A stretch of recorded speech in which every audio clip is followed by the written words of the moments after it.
At 67, Martha thought she was doing her children a favour by decluttering their childhood home. But, just 3 months later, none of her 4 kids were speaking to her. What she threw away wasn't just objects, it was 40 years of memories, family history and trust. If you're planning to declutter your home, this video could honestly save your family relationships. I'm about to reveal the 5 devastating mistakes that Martha made, and thousands of other parents are making right now, that push their adult children away forever. Stay with me, because mistake number 3 will shock you. It's something 90% of parents do without realizing the emotional damage they're causing.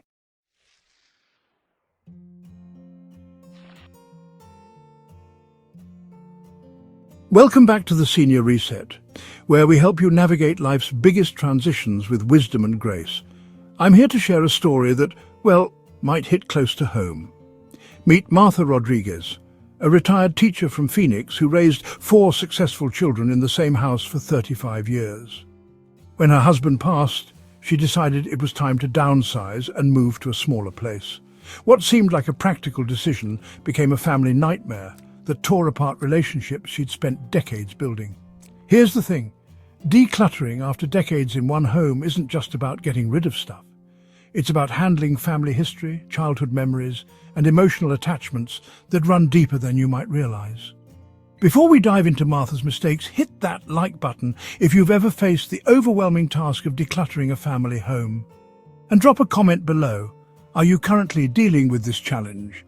Your experience might help another viewer going through the same struggle.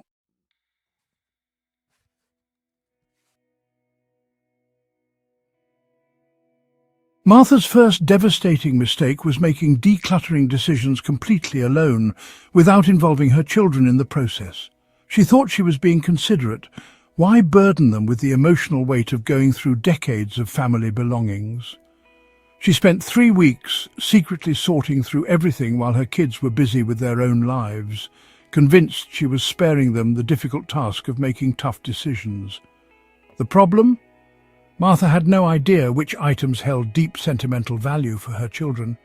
That ceramic ashtray her son made in 3rd grade pottery class, gone to the trash because she saw it as a lopsided, barely recognizable creation.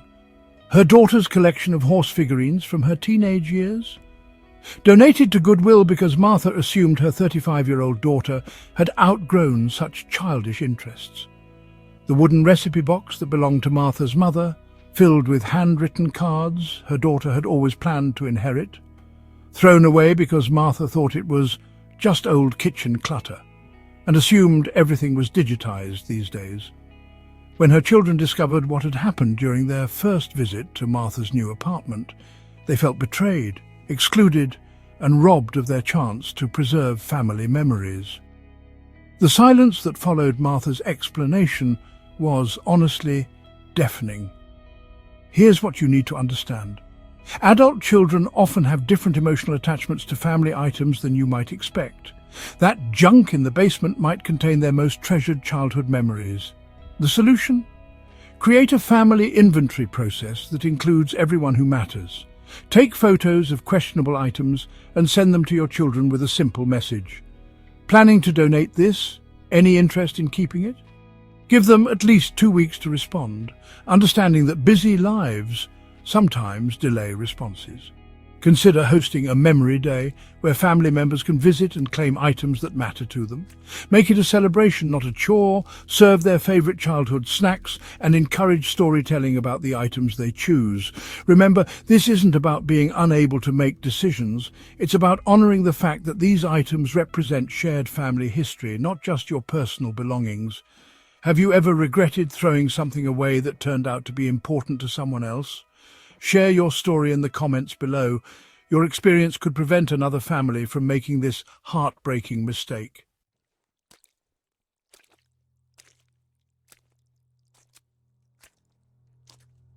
Martha's second critical error was treating decluttering like a race against time. She gave herself an arbitrary deadline of 1 month to clear out a house that contained 35 years of family life. pushing herself to make rapid-fire decisions about items that really deserved careful consideration. This rushed approach led to hasty decisions and emotional overwhelm that, well, clouded her judgment completely. She was so focused on meeting her self-imposed timeline that she forgot decluttering a family home is actually a grief process. You're saying goodbye to a lifetime of memories, experiences, and the physical representations of your family's journey together. When you rush this process, you don't give yourself or your family time to properly process the emotions involved. Martha found herself making decisions based on stress and exhaustion rather than thoughtful consideration. She threw away photo albums because, in her words, they were taking up too much space, not realizing that her grandchildren had never seen those pictures of their parents as children. She donated her late husband's favorite reading chair because moving it seemed too complicated, forgetting that her son had spent countless hours curled up in that chair listening to bedtime stories. The healthy approach truly requires patience and emotional intelligence that can't be rushed. Decluttering should happen in phases, not all at once, allowing your heart and mind to process each decision properly. Start with clearly disposable items, expired medications, old magazines, broken appliances that hold no sentimental value. Then move to items with mild sentimental value, giving yourself time to sit with each decision and understand your emotional response. Save the most emotionally charged items, family photos, heirlooms, children's artwork, spouses' belongings, for last, when you've built up your decision-making stamina and emotional resilience. Create what I call maybe boxes, containers for items you're unsure about. Store these boxes for 6 months in a garage or storage unit. If you don't think about the contents during that time, you'll know it's safe to donate them. If you find yourself missing specific items, you'll know they deserve a permanent place in your new home. Set realistic timelines that honor the magnitude of what you're undertaking. A lifetime of belongings deserves at least 6 months of careful consideration, not 6 weeks of frantic sorting. Remember, there's no prize for finishing first, but there are serious consequences for moving too fast through such an emotionally significant process.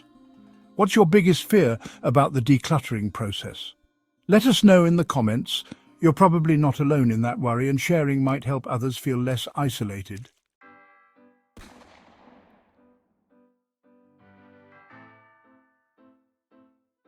Here's the mistake that shocked me the most about Martha's story. And honestly, it's something that 9 out of 10 parents do without realizing the devastating impact on their family relationships. Martha focused solely on the physical object without considering the stories, memories, and emotional connections attached to each item that had been woven into her family's narrative over decades. She saw a box of old Christmas ornaments and thought, decorations, I don't need any more because I'll be in a small apartment. Her children, though, saw 30 years of holiday traditions, memories of decorating the tree together every December 1st, and tangible connections to their childhood magic that simply couldn't be replaced at any store. This is where many well-intentioned parents go wrong. They evaluate items based on current utility rather than emotional significance and family history. That chipped coffee mug isn't just a damaged dish taking up cabinet space. It's the mug Dad used every Sunday morning while reading the newspaper, where important family conversations happened over breakfast. Those old board games aren't just taking up closet space, they represent countless family game nights, the sound of children's laughter filling the house, and lessons about winning and losing gracefully that shaped character development. Martha donated her late husband's workshop tools because she thought they were just taking up garage space and she'd never use them. What she didn't realize was that her son had planned to teach his own children woodworking using Grandpa's tools, creating a beautiful bridge between generations and passing down both skills and memories. Now that connection is broken forever, and no amount of new tools can replace the sentimental value of learning with Grandpa's hands guiding the same tools. The solution is to become a family historian, not just a declutterer focused on creating physical space. Before deciding on any item, ask yourself, what story does this tell about our family's journey?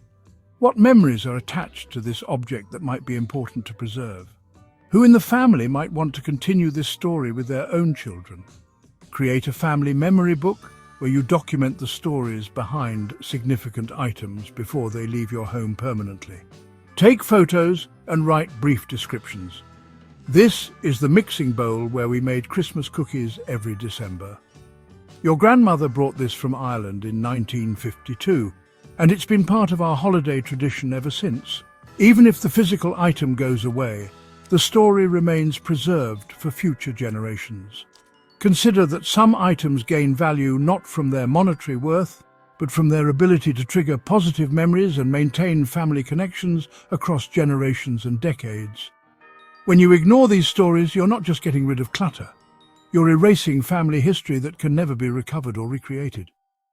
Have you ever kept something that others might consider junk because of the memories attached? Tell us about it in the comments.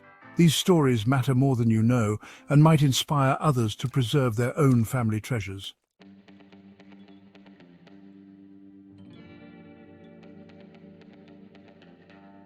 Martha's fourth mistake cut deep because it revealed a fundamental misunderstanding between generations that many families experience but rarely discuss openly. She assumed that because she was ready to embrace minimalism and let go of material possessions at this stage of her life, her children would naturally share those same values and life priorities.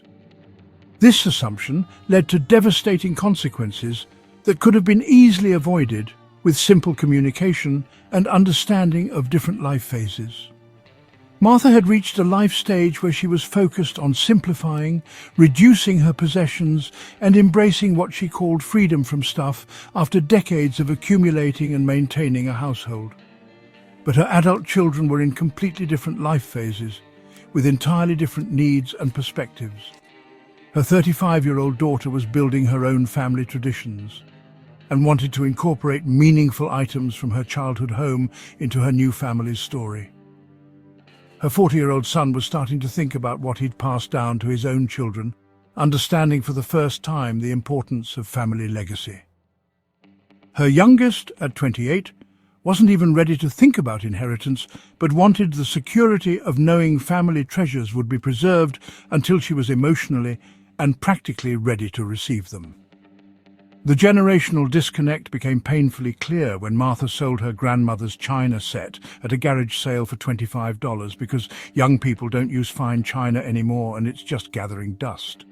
Her daughter had been planning to use those dishes for her own holiday entertaining and was heartbroken to discover they were gone forever, sold to strangers who had no understanding of their family's significance. Different life stages create different priorities, and that's completely natural and healthy.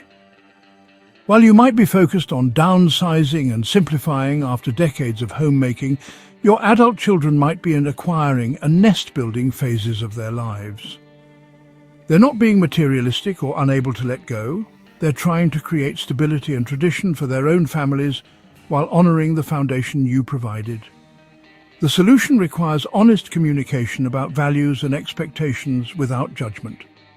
Have a family meeting where everyone can express their feelings about preserving family items and what family legacy means to them personally. Ask open-ended questions. What items from our home hold special meaning for you? How do you envision incorporating family pieces into your own home? What traditions do you want to continue with your children? Respect that your children's attachment to objects might be different from yours, and that's perfectly okay and valid. Their desire to keep family heirlooms doesn't mean they're stuck in the past. It might mean they're building bridges to the future and creating continuity for the next generation. Create compromise solutions that work for everyone involved. If you need to downsize but your children aren't ready to take items immediately, consider short-term storage solutions or rotating custody of special pieces until permanent homes can be established. What family traditions are you hoping to pass down to the next generation? Share in the comments. Your story might inspire other families to have these important conversations before it's too late.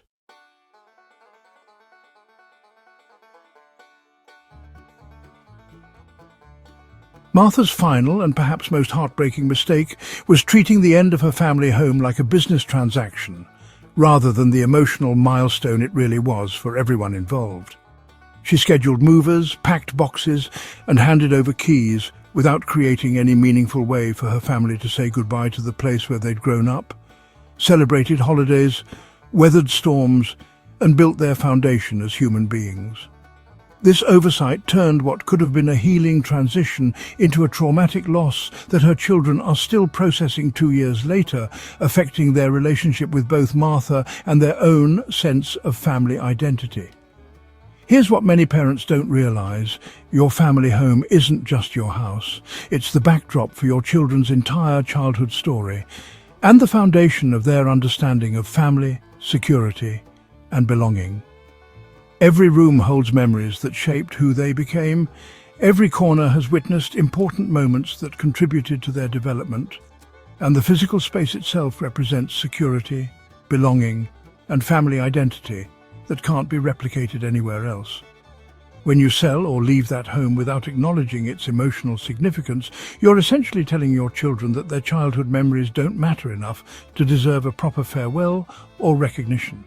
Martha's children felt like they were being rushed past their own history without permission to grieve what they were losing or celebrate what they had gained from growing up in that special place.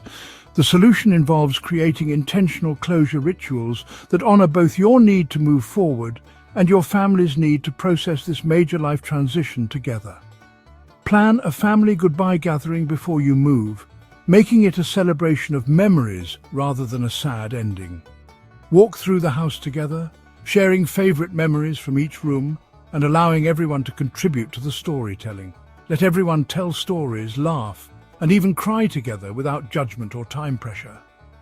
Take final family photos in meaningful locations throughout the house. The kitchen where homework was done, the living room where Christmas morning happened, the backyard where milestones were celebrated. Consider creating a memory capsule with items too fragile to move but too meaningful to discard. Lock of hair from first haircuts, report cards, programs from school plays, ticket stubs from family outings that happened in that house. Document the house's story by recording video tours where family members share their memories of different spaces, creating a permanent record that travels with you to new homes and can be shared with grandchildren who never saw the original house. Establish new traditions that bridge the gap between old and new homes, maintaining continuity while embracing change. Maybe family dinners will now happen at your apartment, but you'll use the same tablecloth from the old house. Perhaps holiday celebrations will rotate between children's homes, but you'll bring specific decorations that maintain continuity and connection to family history.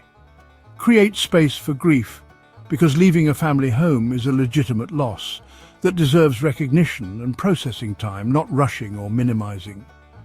Have you ever had to say goodbye to a meaningful place? How did you handle that transition? Share your experience in the comments. Your wisdom could help other families navigate this challenging process with more grace and healing.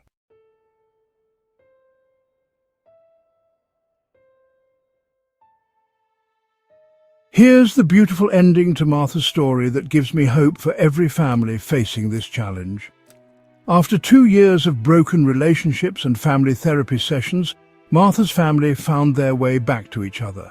It started when Martha wrote letters to each of her children, acknowledging the pain her decisions had caused and taking full responsibility for not involving them in the process. She couldn't bring back the lost items, but she could rebuild the lost trust. Together they created new family traditions that honored their shared history while embracing their current reality. Martha's apartment now displays photos from the old house alongside new memories being made. Her children visit regularly, and they've started a family tradition of sharing stories about the items they remember from childhood, keeping those memories alive even though the objects are gone. The healing came from understanding that family connection isn't really about stuff. It's about feeling valued, included, and respected in the process of change. If this story resonated with you, please hit that like button to help other families avoid these painful mistakes. Share this video with anyone who might be facing similar decisions. Your share could prevent years of family heartbreak. In the comments below, tell us, what's one family item you'd never want to lose and why does it matter so much? Your story might help other viewers recognize the hidden value in their own family treasures. Don't forget to subscribe and ring that notification bell.